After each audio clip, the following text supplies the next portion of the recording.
I want to start off by asking you a question. This question may seem subtle, but it goes to the heart of true faith. Are you a Christian because you believe? Or do you believe because you are a Christian?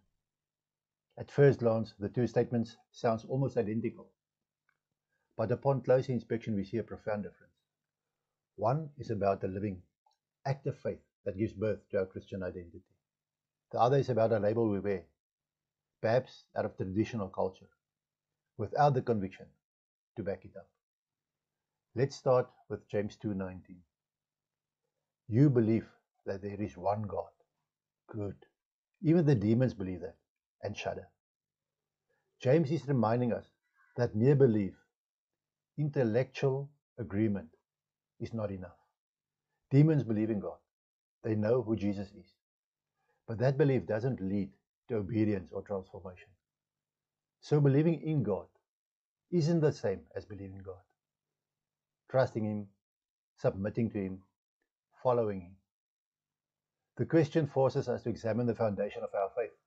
If you say, I believe because I'm a Christian, it may imply that your faith is secondary to your identity.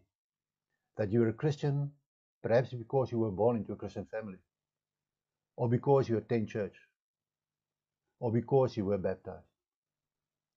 In this case, being a Christian is more about culture or affiliation than about true conviction.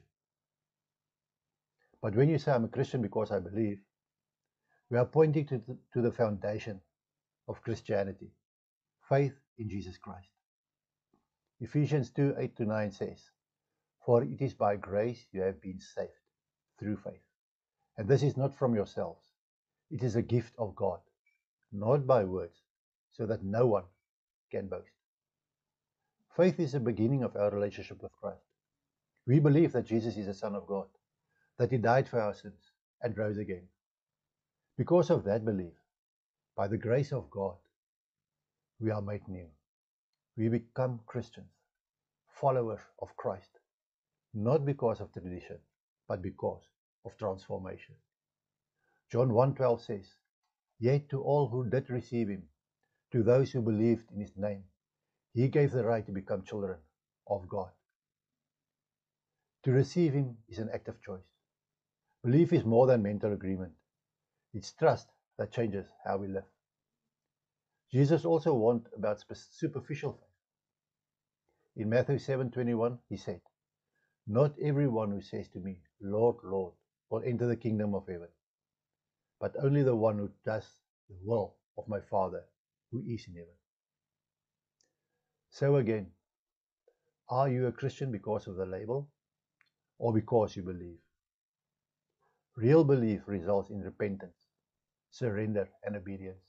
It produces fruit like love, humility, and holiness. 2 Corinthians 13:5 challenges us. It says, Examine yourself to see whether you are in the faith. Test yourself. Today, let's examine our own hearts. Do we live out our faith, or do we simply carry the name Christian without the relationship? Let us be Christians because we believe truly, deeply, and with lives that show the power of that belief. May our identity flow from our faith, not the other way around. Amen.